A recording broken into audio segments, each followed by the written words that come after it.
In our previous episode, we traveled to the town of Novac to hunt down the man who had shot us. And his accomplices. Having arrived, we spotted a gigantic T-Rex, but we'll get to that later.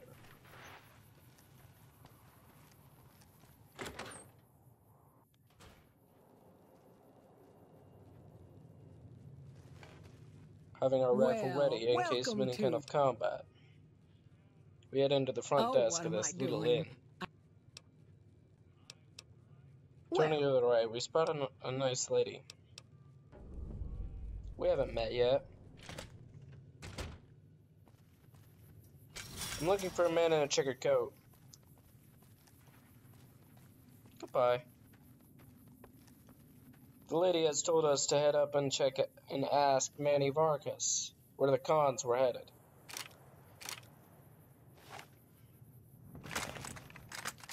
So we head up towards the T-Rex.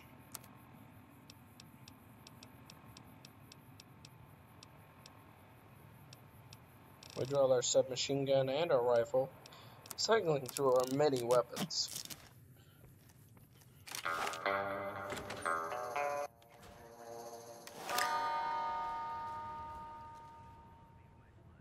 We repair our modded 357 Magnum and draw our 44 Magnum. What's going on, mysteriously making a guitar riff. Sure, I know. We head upstairs and out a door. There we find Manny Vargas. I'm looking for a man in a checkered coat. Hey, do what you want. I'm just trying to make it easier on you. This again? You gonna help me out? Forget it, I'll find him on my own. Novac, it's home for me now. I want that to be for good. I like it here, and I've left too many homes behind. I'm looking for a man in a checkered coat. The only resource we got here is junk. Without that, people wouldn't have anything to trade. What do you need? They'd all have to leave. We get most of it up the road from the old rocket test site, but a bunch of ghouls showed up one day and took it over. We can't get in there now. Well, they gotta go, or this will be a ghost town before long. Doesn't matter to me what you do. As long as the ghouls are out of there, that's good enough for me. Why don't you deal with it? And what needs to be done?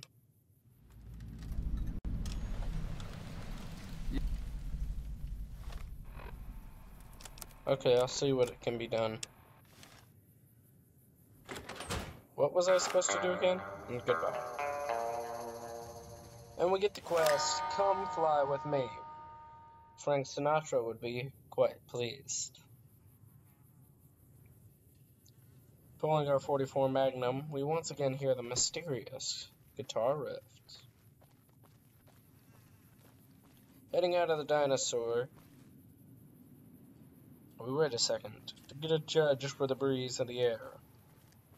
And heading off to the west, we head out towards repcon, where we will find many ghouls.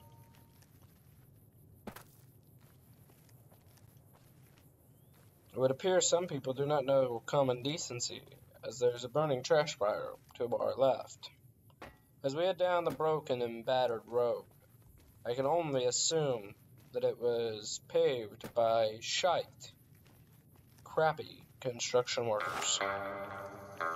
Continuing to head down the road, we spot something in the roadway, getting a little closer. It would appear to be a glowing one in a tattered rag. Hard to say. It looks like his head has been smashed. Heading up the road, we spot a cute billboard. We checked all of our gear one more time to make sure we have what we need equipped. And we spot a feral ghoul appearing to relieve himself on the side of the road. Where else would he do it? We spot a sign above him. The billboard appears to be advertising repcon. Upon further inspection of the feral ghoul, we realize that he is carrying mole rat meat. Approaching further, we spot even more ghouls. Stop here. Pulling out our trusty rifle, or medicine stick, we've dropped several of them. This glowing one appears to be made of quite tougher material. We put more rounds into them and gain a lower death perk as we begin to reload. We loot their corpses to find some bottle caps. They did not get the chance to spend them on an ice cold Nuka-Cola. Looting further corpses, we find even more bottle caps and some blood and gore from where we had shot these lovely ghouls.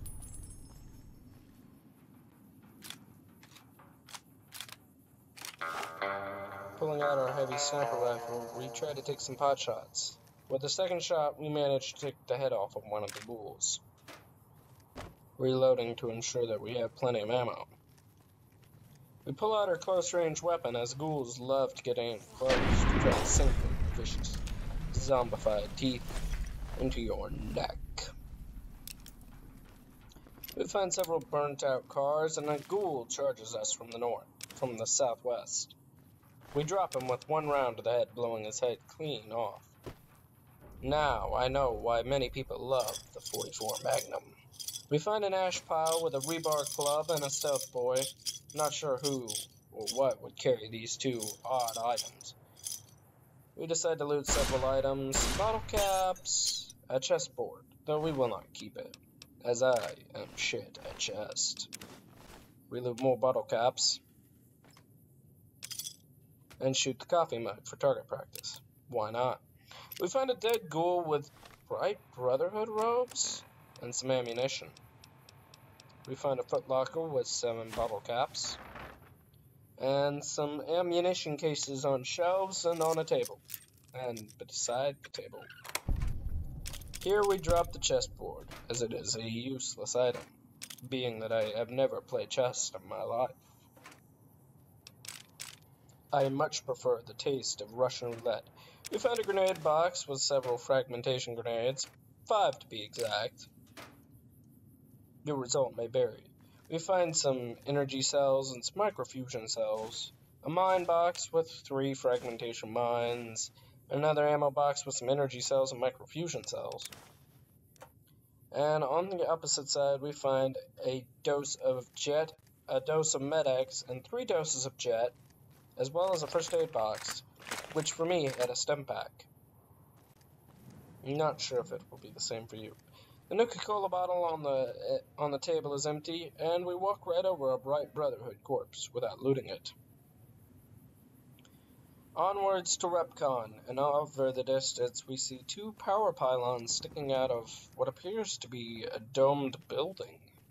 Odd. I've never heard of such construction techniques. Maybe the foreman was drunk at the time. Looking further down, we spot a rocket down off in the distance, to the northwest. Approaching, the smell of rotten flesh hits the courier dead in the face. So he decides to crouch down and peer through his scope, spotting several feral ghouls in front of the rocket. Taking a pot shot through his scope, he takes one out. The others appear to be aimless and stupid. But the sway of the scope was just too much, and I missed the second ghoul, hitting him with the third shot, or the second for him. His friend comes charging us, and he, yet again, gets another round. Their buddy, who was over by the car, modeling, gets a bat shot, though it misses with such shite accuracy. I can't help but wonder why people use bats.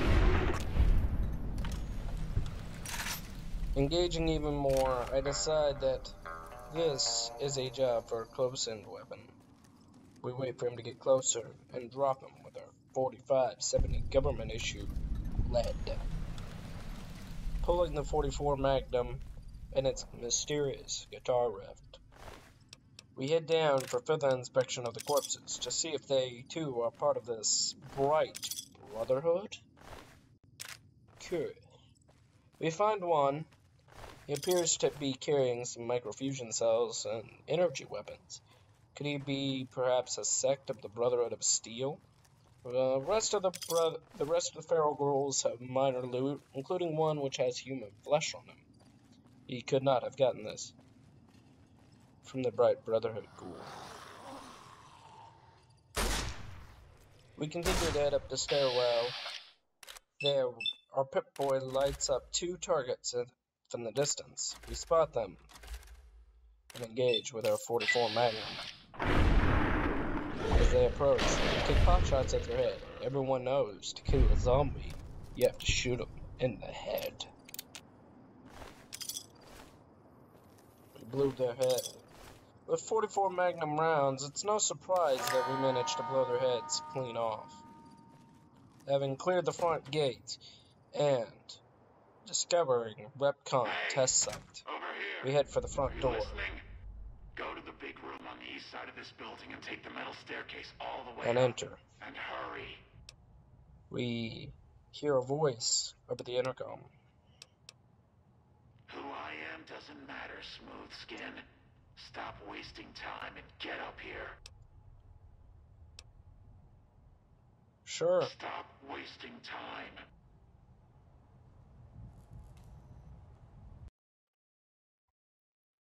Where are you located?